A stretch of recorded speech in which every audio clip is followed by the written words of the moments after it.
We are live with our latest episode of the Soto and Chad Show. Oh my God, this is like our third live show, but fifth overall. I can't believe we've done this many. What about you? It goes by so quick. It I does. really honestly, from when we talked about this idea, it's kind of like, okay, you put a couple of topics together and everything, you do it, but like, it just seems like every week we just come up with something that we're like, oh my God, like this can actually, be a great topic to discuss. And we obviously love getting the back and forth in the chat too. That also brings up some stuff too. But yeah, my mind is blown. Yeah, so we just recorded a video that will be coming out in YouTube hopefully in the next couple of days. We did the Marnock demo, so definitely be on the lookout for that.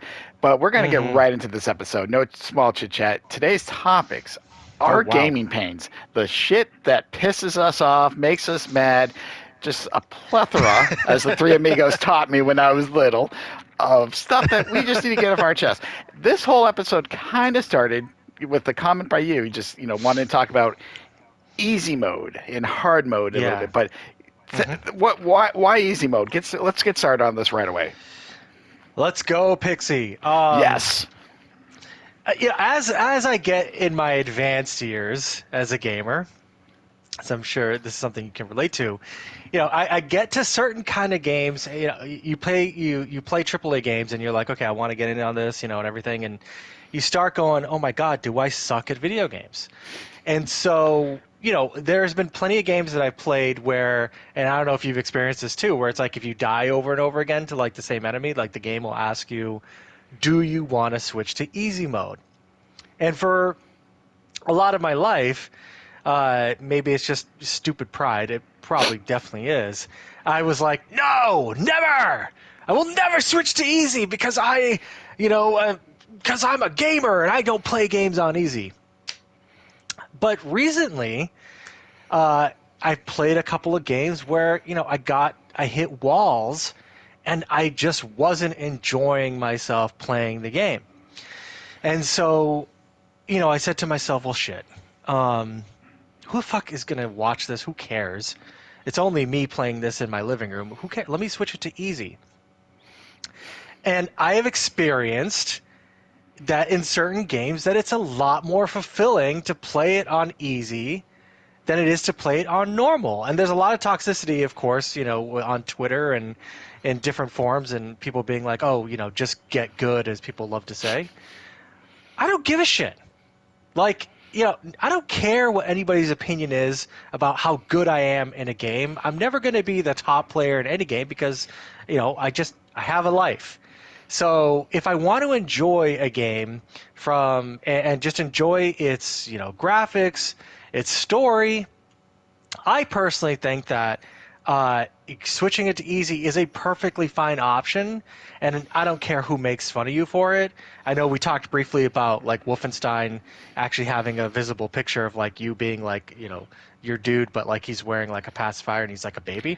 I don't Yep. The care. easy mode. That easy mode's called "Can I Play Daddy?" By the way. Oh my God. Yeah, I don't care. Like, I'm not gonna be like that is all an imagined thing. And you know what? I've enjoyed my times. And I will say, if you're wondering what is the example of this, is it really, as I've talked about this a little bit, is I'm not gonna lie, Chad, it's Final Fantasy VII Remake. There were fights in that game where I said, fuck it. Okay? I'm Just putting fuck this it. on easy for this fight because I just want to get through this fight so I can see what's going on in the story. I have played Final Fantasy VII. I did that when I was 16 years old. I had a lot of time on my hands and I fucking played it for 100 hours, okay? Because I didn't have a job. All right. I did everything in that game. I fucking made sure that Knights of the Round had the material was on all three of my characters. Okay. I had a golden chocobo. I raised it. I fought both the emerald weapon and the ruby weapon. There's nothing I have to prove to myself. So I found myself enjoying it a lot. And you know what? I actually learned the system for Final Fantasy Remake better on easy than when I was playing it on normal, because I was given the breathing room to actually understand how to switch around characters, how to understand when the enemy was aggroing me, and how to switch to a support character that was doing this and was doing that. And it became a much more fluid situation, and I enjoyed the game more. It propelled me to beating the fucking game. Okay? So, yeah. So my stance has changed a little bit growing up. So as a kid and teenager, and I'll be honest, I have never played a game on easy mode. I always feel like I played a normal mode just to get the satisfaction of beating it. I feel like that's the way devs made it. But growing up, I'm like, Yeah. why would you play on easy? I don't get it. Like I never understood it. I'm like, it's just basically button mashing. You can beat it. Growing up, then I've listened to people say this and that. I'm like, yeah, they just want to enjoy the story. Then I'm like, well, just watch the Yeah. videos. But I come to understand, yeah, some people just, like you said, just need to get by certain parts. Personally, I've never done it. I take an example of my wife. She Resident Evil 7. She never played a Resident Evil game, and when 7 came out, I Right. played it on normal, beat it, and she wanted to play it, and I put her on the easy mode just because I'm like, you've never played a game like this. You got to manage your inventory. After she beat it, you know what she did? She wanted to prove to herself that she could beat it on normal, and then beat it again on normal. Hence why when you were streaming and having trouble, she was making fun of you. But that's a side note. Yes, I But remember. Yes. but I get it. But I'm going to go the other route. I don't get people who play on the fucking hardest difficulty. Now I'm not talking about hard mode. I'm talking about, you said Wolfenstein 3D, can I play Daddy? I'm talking about the I'm Death Incarnate, the Madhouse mode in Resident Evil 7. I tried Insane mode on World War Z. I don't get people's satisfaction of beating it on the hardest mode. Where's the enjoyment of this? I don't get it. It's basically like you fucking got a dominatrix come over to your house. She shat on you, left, and you said, please come again tomorrow and do the exact same thing. You didn't even get the best part of it. And that's Oh my I God. don't get the people who that's what I feel like, people who play on the hardest difficulty. We're I just rated don't. R podcast now. We've been rated R for a while. We fucking don't care. Yeah, But it's that's off the my rails point. now. I get the easy mode. I just don't get why people have fun on the hardest mode. Like, games are supposed to be fun, and that's why, like I said, I've come around to the easy mode for some people. I personally don't do it because I feel like it's normal. I don't even play games on the hardest mode. I don't play game. I'm like, this is what the devs meant for me. I'm gonna get satisfaction beating it. So yeah, I've come around on the easy mode. So for lack of, I'm not saying I allow it because obviously everyone's choice is their own. But I kind of accept it a little bit more. But the hardest modes, those insane modes, I just don't get people who play it like that. I don't. I'm sorry. Well, and that's fine. But before I move on to to my kind of retort to that is, we have to talk about whether or not satisfaction is now a word that we have now invented, or is it a real word? Is that something that we should start repping now? You know what? I'm sorry. When I go off of anti-makeup words, leave me alone on that, okay? My English isn't the greatest. English on hard mode. So hard mode. So all right. So the other end of the spectrum for me, when it comes to hard, and I think it ties into talking about Jill and what she was doing with Resident Evil. If you want to do it, I think it can be very satisfying, and here's why. And here are my two examples for that. I played The Witcher 3, which I don't think you've played. No. But I played The Witcher 3 on Death March.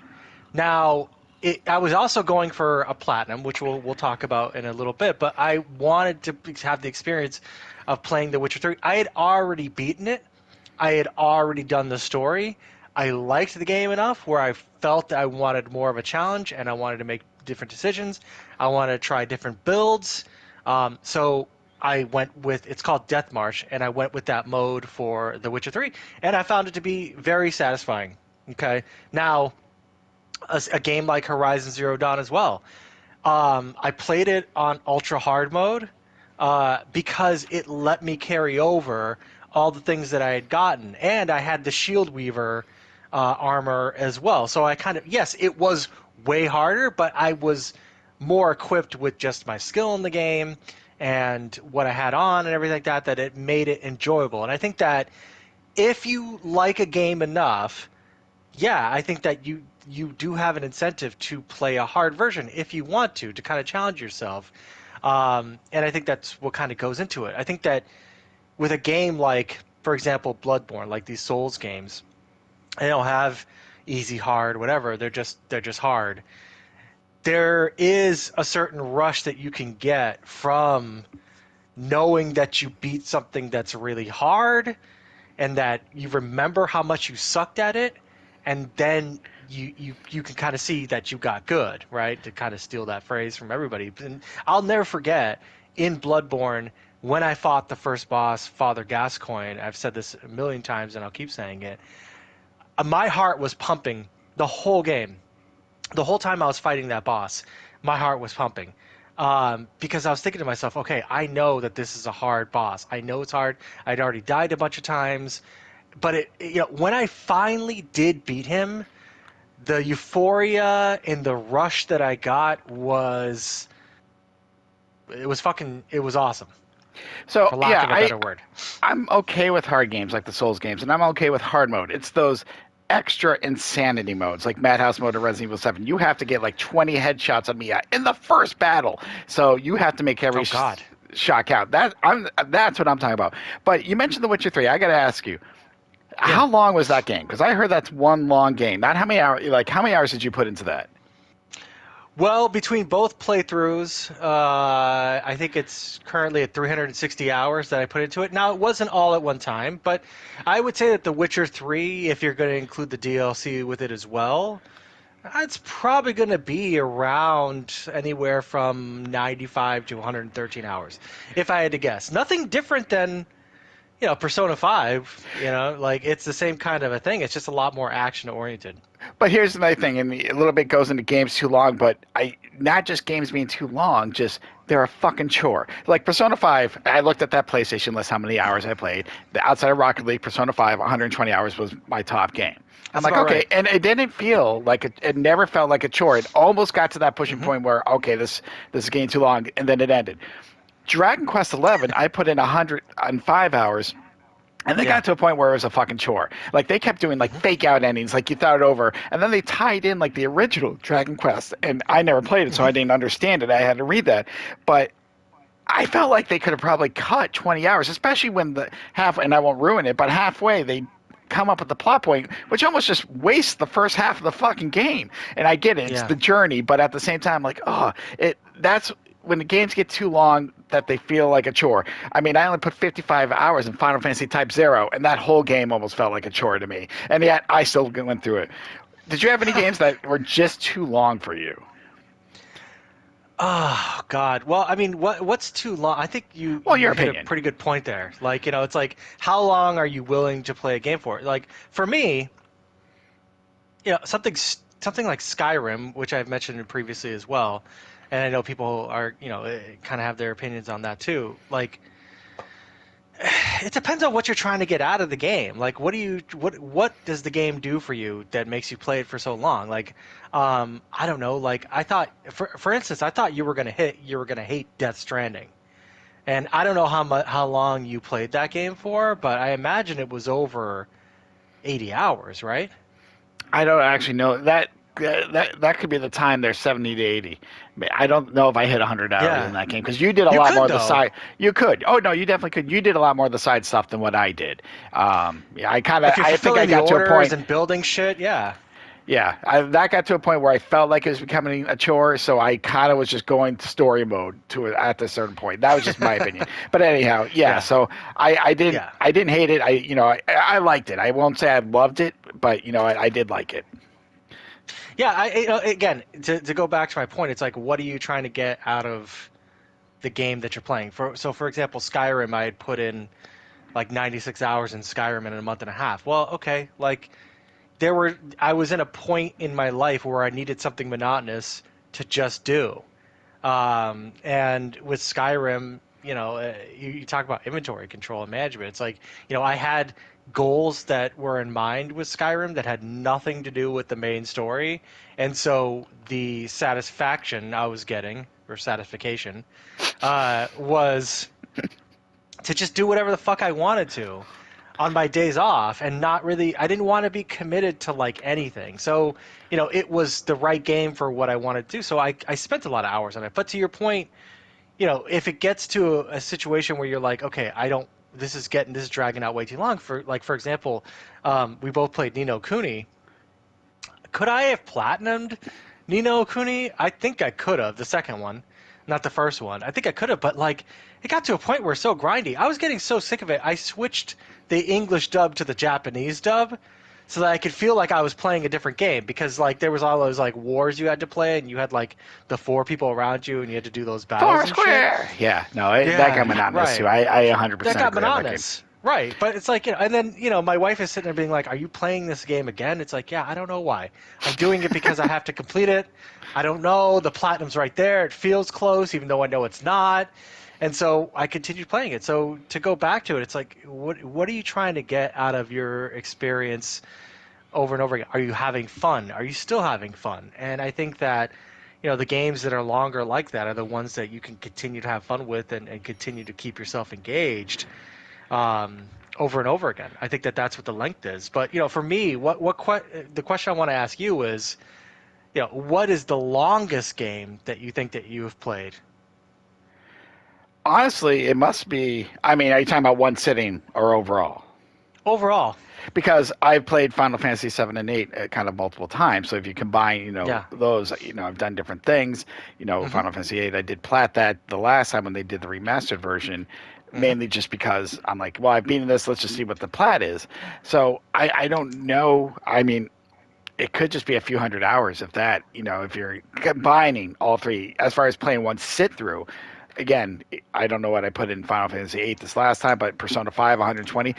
To me, it's the story. When the story just kind of gets boring or repetitive, or the gameplay is just, you're doing the same thing over and over, that's where I have an issue. You're like, okay, this is getting long. Or The Last of Us 2, I won't spoil it because I think you might still want to play it. Some people might, but Maybe. the very ending, Someday. they added like an extra ending to it, which I felt was too Yeah. much. Like, I'm like, they could have just ended it here, created a story, and that's it. They just added too much to it. So to me, I think adding stuff for just story's sake or gameplay sake, not thinking of the story, is where I kind of draw the line. So if the game keeps me enthralled and into it, I don't have a problem. It's when it's just like, all right, this is boring as shit. That's where I have. And like I said, Persona 5 was 120 hours. I felt like it was getting to Didn't that feel like pushing it. point. And then Dragon Quest 11, was 100 hours. And half of that game, I'm like, is this game over yet? Like, I was kind of enjoying some parts, but other parts, I'm like, God, you're just dragging. And I don't know. But Well, so what do you prefer? Like, do you feel like you could play a game longer? Like, which game would you play longer? A really good story or a game that had the best gameplay you've ever had in your life? probably a story, because as long as I'm interested in the characters, and I think that's why Persona 5, because that gameplay was, let's be honest, kind of simplistic.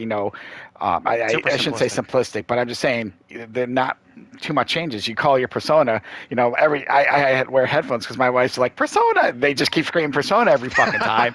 But to me, it was a good story, and I kind of enjoyed the character's progression throughout. Yeah. And the choices you made as far as who you might date and who you might fall in love with, blah blah blah.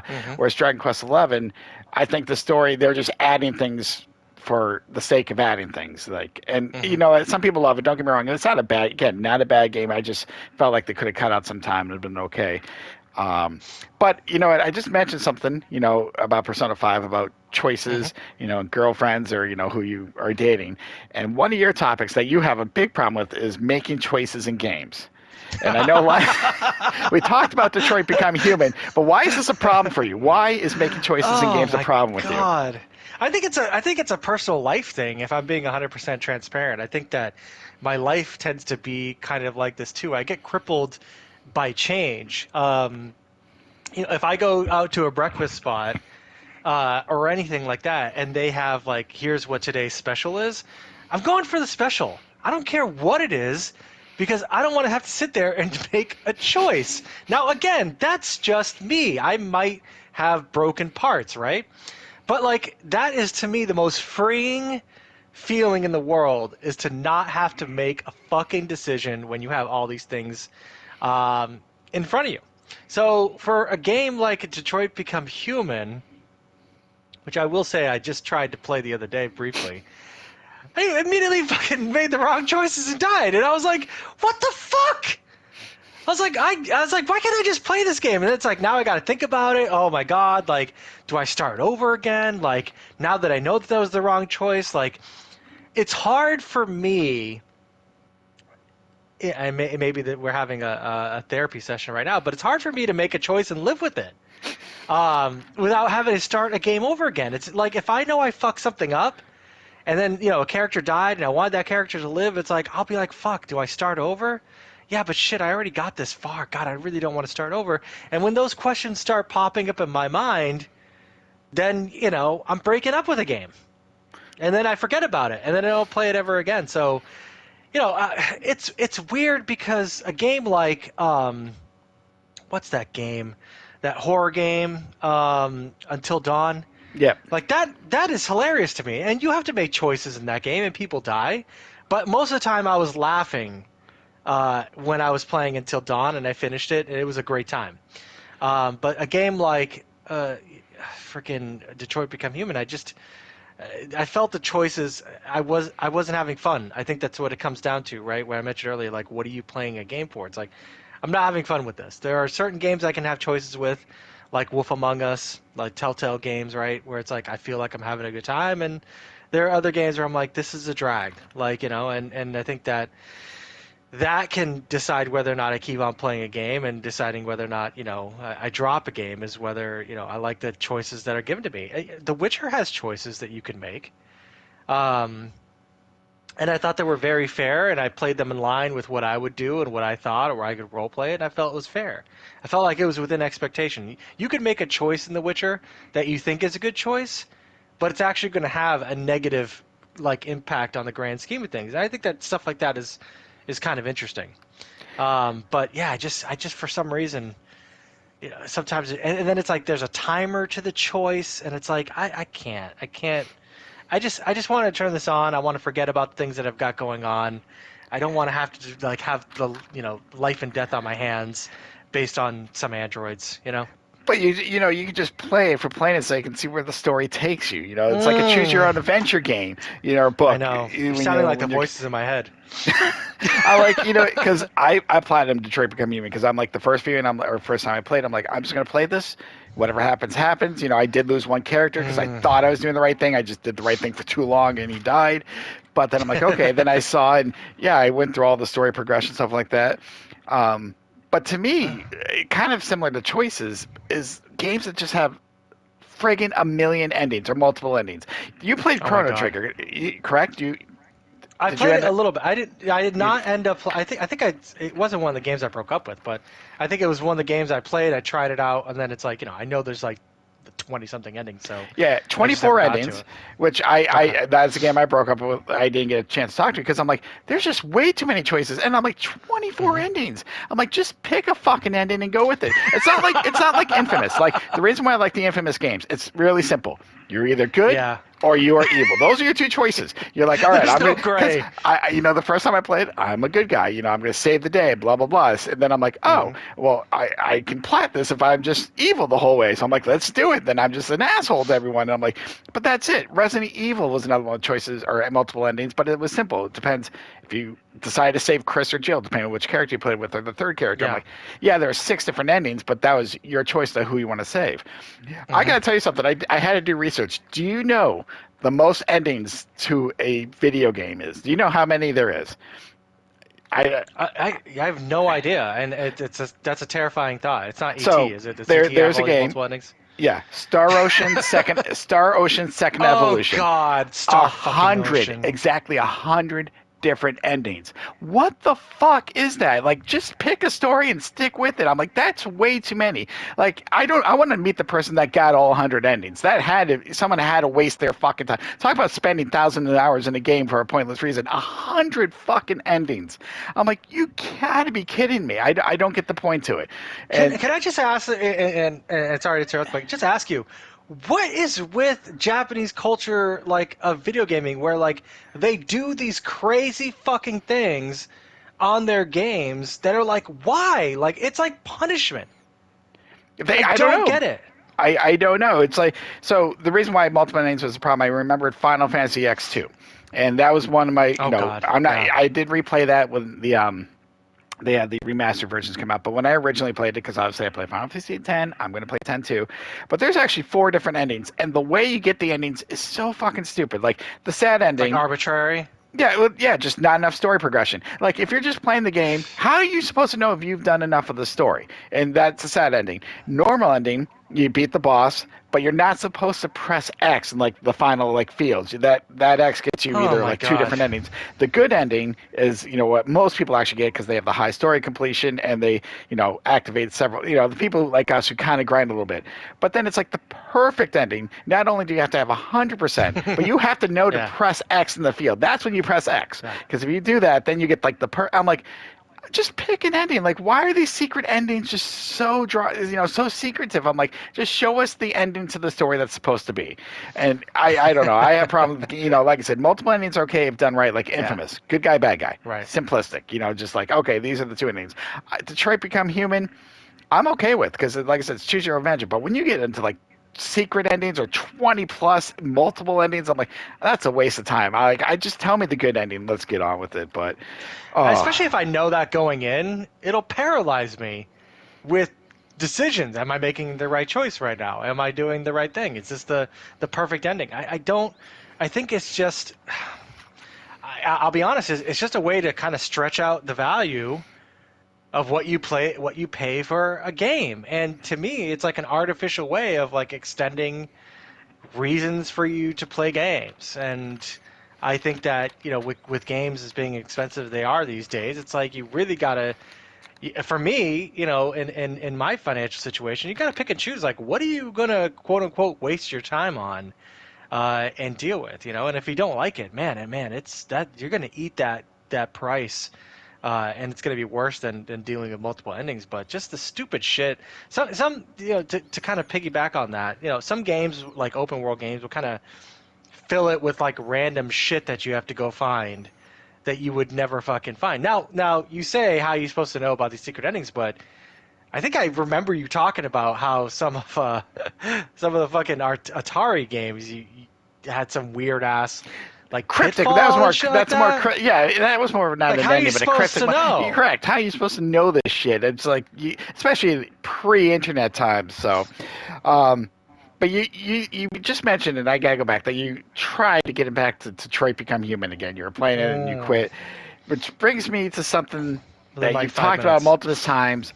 Why do you play games that you don't like, or basically, why do you play games that you hate? You know you hate it. I mean, it's one thing that when me and your wife force you to play the Resident Evil games because it's more to our enjoyment, and you do Of enjoy the course. so much. You just hate horror games, Yeah, but I do. I do. there's certain games that you always mention you hate, but yet you put so many hours. Why? Why do you play games that you hate? Oh my God, I don't know. And the game the game that sticks out to me right now in my mind recently is fucking Greedfall, and like it was free or something like that. I came across Greedfall, and oh my God, I spent like fucking 60 hours on this game. I swear to God, and I didn't enjoy really much of it. Like there was from the graphical setting to everything was just basically a sepia tone.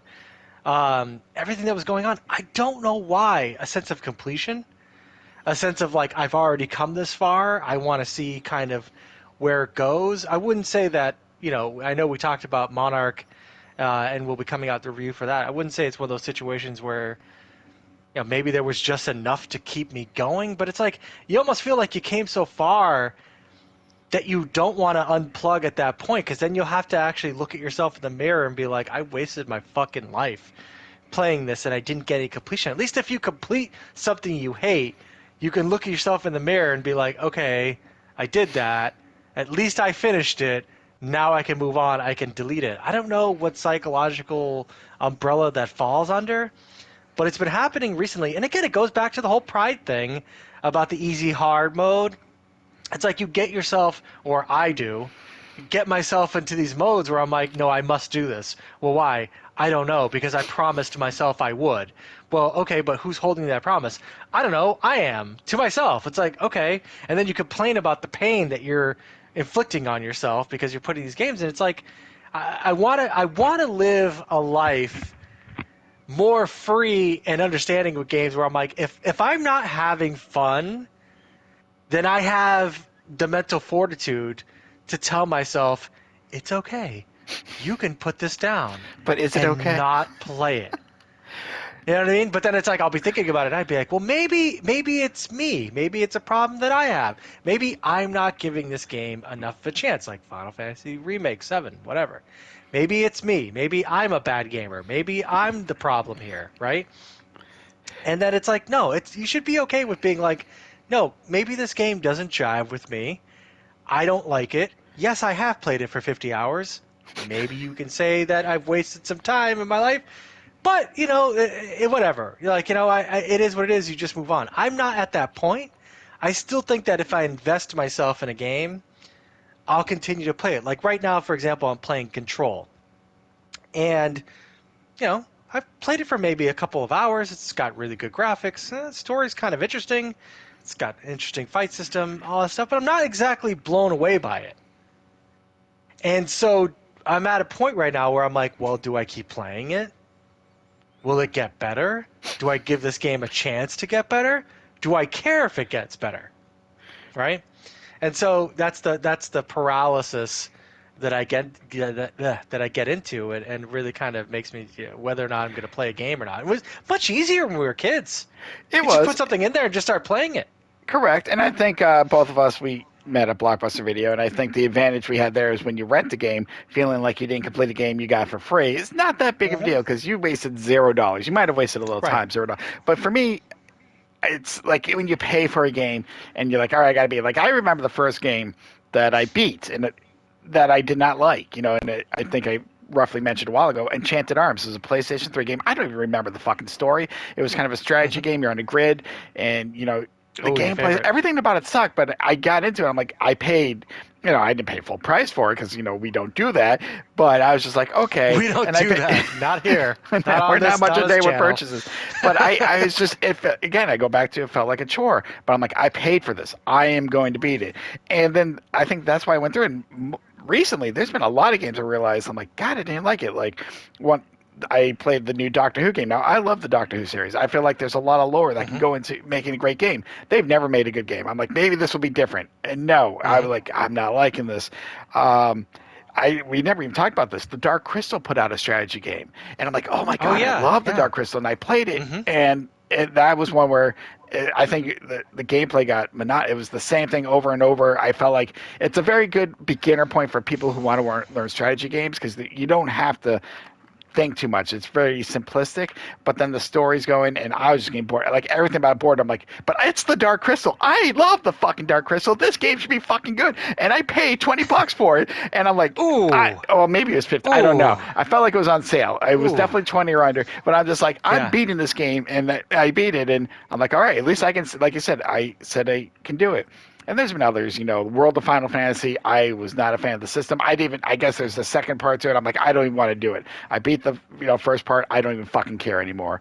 Hmm. But I think for me, it's when you pay for a game, I'm like, I have to beat it. Even no matter how much I hate it, don't like it, I'm like, I got to beat it. But like you, I got to get to a point where like, it's okay. We can just let this one go. Like Days Gone. I didn't hate it, but I paid for it. I'm like, I just don't want to go Oh, back and play it. I mean, I'm gonna that's a I'm gonna go back to Days Gone. It's gonna Days Gone. I will predict this right now, and we'll who knows how this will age. I will beat Days Gone before I beat The Last of Us, the first one. Okay. Now I have been going back and forth whether or not I'm going to play Last of Us on easy mode, which could accelerate playing Last of Us sooner rather than later. But I have a feeling I'll end up playing Days Gone quicker. A lot of that has to do with because for some reason all I do is play fucking zombie games. We're playing Dying Light right now. If anybody who watches us, that's what we're currently streaming. And so it's like zombies, zombies, zombies. How about some more zombies? Motorcycles are kind of cool. I don't know. I may go back to that game, but I think it comes down to how much you pay for a game, right? We talk about this all the time, and I think a good example for me of a game that I bought day one that was a game that I regretted playing. It kind of ties in a lot of what we've been talking about. And that game is Assassin's Creed Valhalla. Now, I have played all the Assassin's Creed games from the beginning with Altair, which was the first like 3 Assassin's Creed games, actually the first like 5, are all very different than what has gone on for the last 3 games. The last 3 games are all open world: Origins, Odyssey, and then now Valhalla. So I'm a huge Assassin's Creed fan. I've got the figures and everything like that. We all have our things. It's really because it was really the first game that both me and my wife were like, okay, we both love this video game. So, I wasn't going to buy Valhalla straight up, but then I saw some trailers and I needed that dopamine fix, and I was like, okay, I'm going to buy it day one. And it came out a glitchy mess. But I had fun for the most part. I played it for 154 hours. Okay, Assassin's Creed Valhalla. It's open world, and the thing that pissed me off the most about Valhalla, even though I beat the game, my trophies from the PS4 version did not transfer to the PS5 version, and so I was robbed of the opportunity to platinum it, and that in itself pissed me off so much that I dropped it. So you mentioned trophies and trophy hunting in general. I know we both have gone for certain plats. And, there's a few things. I don't have a problem, with, people, and I do it too, going for a platinum trophy. Me, myself, I play a game, and I play it first. I don't think about it. And then when I'm done, I look to see what's left. I'm like, can I do this? Is it worth my time? And then I'm like, you know what? Okay, I'm going to do this. And then I'm like, you know what? That is just too much fucking work I don't have time for.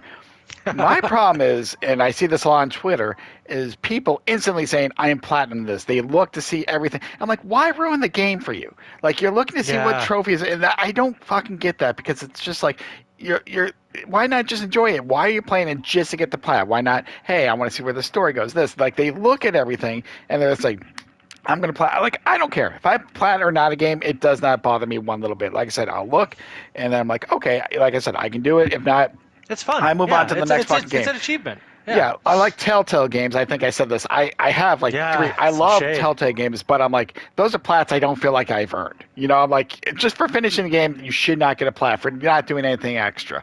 That being said, when I talk about my plat games, I never mention the Telltale games because I'm not proud of them. I'm like, I love those games, but I'm like, they're just too fucking easy. Right. But then people are just like, they're looking and you see the boss, you see story mode, everything. And you're like, why ruin a game just so you can get a plat? I don't understand that. That's something I would. There's an entire subreddit dedicated to this that, people, they're like, it's like a thing. They've done like 100 platinums. I saw somebody just yesterday already platinum Sifu. Now that game, Jesus. I swear to God, just came out, and it's not like it just came out. But from what I've read and what I've heard, it's also an incredibly difficult game. And somebody's already platinumed it. And I think they were, when they made this post on Reddit, they were within the top, like only 13 other people had platinumed this game. And so you do have trophy hunters. For me, I'm like you, and you and I have talked about this before.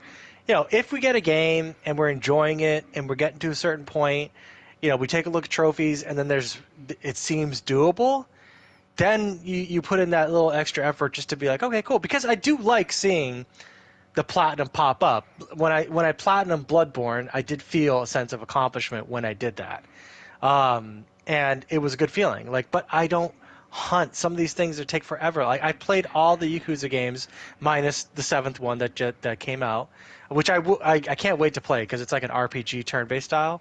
But I would I go back and try to platinum those? I mean, I'd platinum 6.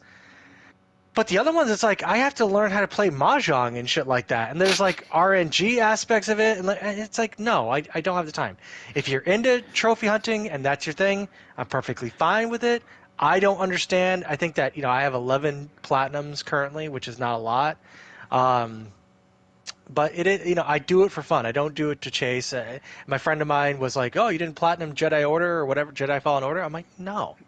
That's another game that I thought about throwing it to easy because the battle system was such a pain in the fucking ass, especially at the end, like when you're fighting that chick and holy crap. You know Yeah, what I mean? Like I was like, whoa. yeah, we'll definitely get into that. But I want to tell a quick story. My first platinum game about stupid things to do. So, as you know, there was a time after Blockbuster left and before I found a job, I was unemployed. And Final Fantasy 13 2, so this Yeah. was what I was playing, and I didn't work. So it was the first one. Like I beat it, and I'm like, okay, what does it take to get a plat? So I looked. I'm like, you gotta get the paradox endings, blah blah. You gotta do all this stuff. But there's one, and this is the story I want to share. Is I looked, and you have to ride your chocobo for like I think is 100,000 kilometers meter. I don't know exactly the time, but it's just you have to be on. Now I'm like. Now I'm like, I don't know how far I've, rode in my chocobo, and so everything, I was trying to do most of that, trying to finish the other plats. And I'm like, I don't know where I'm at. So what I fucking did one night, because I'm like, screw it, I left my, PS3 on. I set up the controller, and I think with the book to make it like a circle, so the chocobo would just keep. Then I went to bed, woke up the Oh next no. morning, and then I got the trophy. That's all I did because I Oh was like, my when god. you're on chocobo, you don't get into random battles. So you just do. So I'm like, all I gotta do is just do this perfect circle. But I was like, I don't know. It's not like the PS5 can kind of track trophies for you. So they're like, you're Yeah. 75% done. Like we didn't have that, Yeah. so I don't know how No. long I was. And, I was close to the game. Like I don't want to be just there, bored, just like do. So I'm like, I need to find a way where I can just walk away from this. But that's what I did, and that's probably the dumbest. I don't know, dumbest or most brilliant thing I've done for a trophy. But I'm like, I'm gonna plat this game. This is the only one I need. Fuck it, I'm just gonna do this. So that's my stupid Because story it of how was to. right there, right? It was, and I did, and I was like, that's it. And then I played that game, and I'm like, wow, my first plat. You do feel proud, and you should feel proud. I just don't get people who look at the list like, okay, let's just go to it. And I'm like, just enjoy the game first, then afterwards, do what you want to do. Yeah, no, I can agree with that. I mean, Final Fantasy VIII, which you and I have gone different ways about. I remember when I was playing Final Fantasy VIII, I would just because you have to grind the spells or whatever to absorb Yeah, you got to them. draw them. Yeah. I would just put on music and just turn down the volume on my TV and just grind for hours and hours and hours because that's what I did with Final Fantasy VII.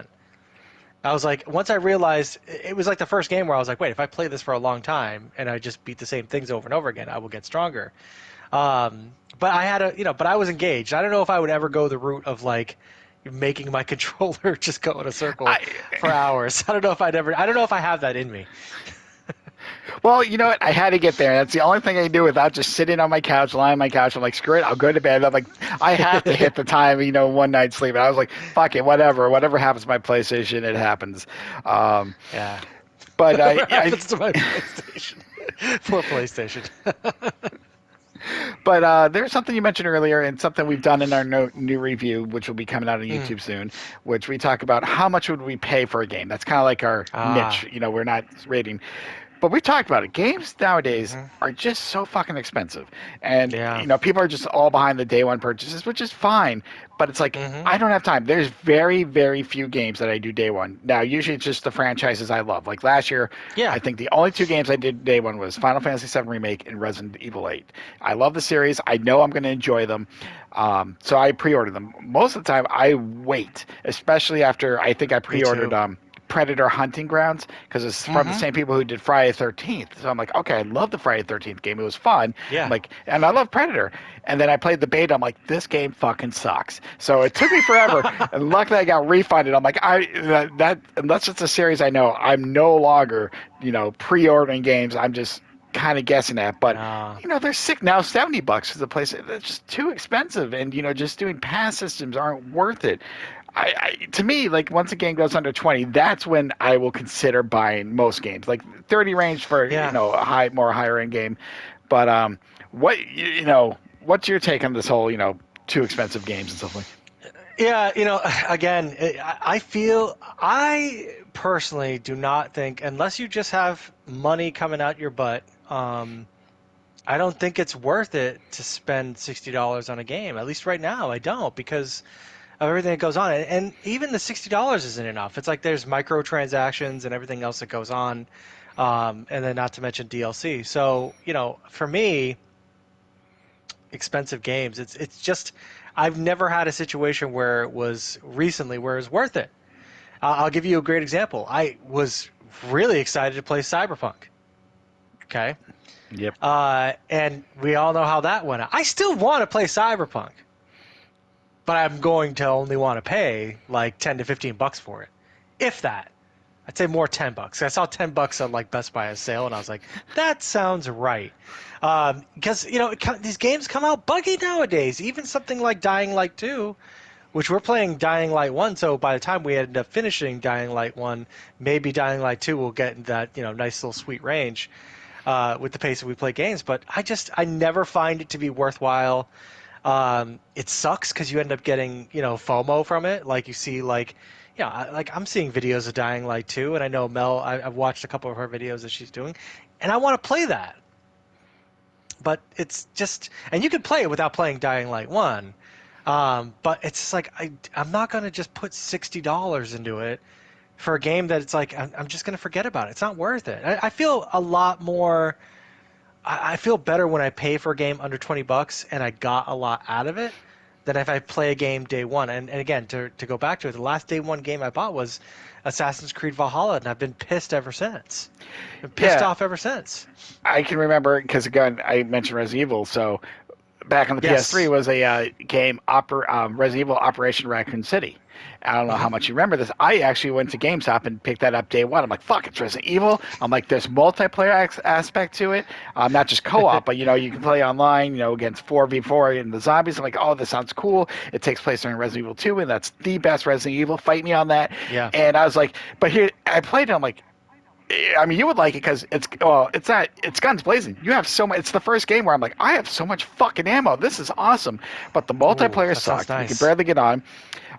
The co-op, yeah, you can find 3 or 4 friends, and the best part, if I can say this, and I don't even care if I ruin this game. So you get to say you beat this with 4 friends, 4 of us play. You get to the end. So Leon Kennedy, because this place, you corner him. Now there's a choice. All 4 players can make their own choices. You either stick with Umbrella or you side with Leon.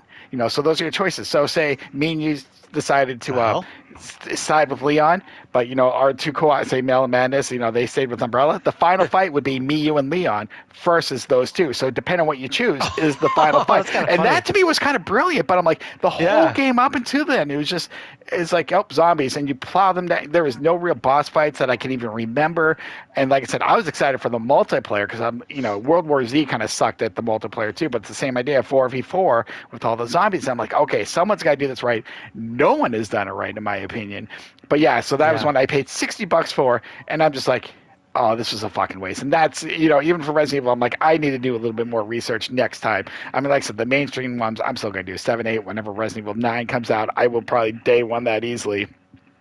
But then there's pre-order benefits. Yeah. Yeah. Yeah, pre-order benefits, it's just, with the state that games are coming out in, it just makes more sense. Even no matter how much you love a game, you just never know what's going to happen in day one. For Cyberpunk, that's CD Projekt Red. That was The Witcher 3. The Witcher 3, everything was perfect. Witcher 3 had its own kind of problems at launch too, but Witcher 3 was a fantastic game. If you played Witcher 3 and you like story and everything like that, you'd be like, this shit is awesome. Okay. But Cyberpunk, you would think it's going to be a home run. I almost pre-ordered it, and I would have been fucked if I did. You know what I'm saying? It's like, just wait a week, 2 weeks. With the amount of games that I have in my backlog, I don't have any reason to buy new games. Okay, other than, like I mentioned before, the dopamine effect of getting that new shiny thing that is like the new thing. Like, right? We used to work at Blockbuster. And what do these morons always do? They're always going straight for the fucking new release wall, right? I'm not going to go on a Blockbuster rant to wrap this up, but you know what I mean. It's like the shiny new thing is not always the best new thing. Give it a shot. Wait. There's a bunch of other good stuff you haven't seen yet. Just because it's not new and shiny doesn't mean it's not good. So before we start wrapping up, I actually want to bring up one more thing in this, and I'm going to be real quick because you mentioned cryptic moments, and it brought up, and I'm only going to talk about this one. Cryptic and the ultimate weapons that are too hard and too complicated. And the only one I want to bring up is Final Fantasy 12. There's something called the Zodiac Spear, and I always remember. And the only reason this is so fucking stupid is to get this, you can't open 4 certain chests that you don't even know about, 4 random chests. And I'm like, how the So dumb. fuck? It's not like you're trying to do this challenge that's really hard. It's not like you got to kill, like beat this boss. Not things that might be difficult. But say you play a game and you're just like, let me open this one chest. You can't get that his ultimate weapon, the Zodiac Spear. And I'm like, that is fucking bullshit. I'm like, at least make it a challenge, not something that's random that you don't even know. Because it's not like if you open this chest, you might not. There is no forewarning to it. I don't know, but so those were some of, I guess, we didn't even get through everything, but our gaming pains. No. But before we, wrap it up, this might be one of the first times we actually know what our next episode is going to be about, and we're going to get to it next week. It was actually your idea, so tell us real quick, what is our next episode? Just really quick, people always have one of the best movies of all time, and I think that there's a consensus there. But for me, what I find more fun, what I find more, interesting to engage in is what are the bad movies that we've grown up with and that we absolutely love, that we know are not consensus great movies. What movies do we watch that entertain us and might be considered bad for everybody else? I think that that's something that really says a lot more to me about somebody's taste than, the good movies they like. And, we grew up at pretty much Blockbuster and video rental stores, so I know there's a lot of bad movies that we'll be going through. But thank you for everyone for watching this. We greatly appreciate it. That's a wrap for us. Hopefully you enjoyed some of our gaming gripes, and we didn't even get to all of them, so we might have to save this for another time and stuff like that. It's an ongoing series. But thank you all for watching. Whoever stayed with us to the end, greatly appreciated. Until next time, Soto and Chad here. Talk to you all later. Thanks, everyone.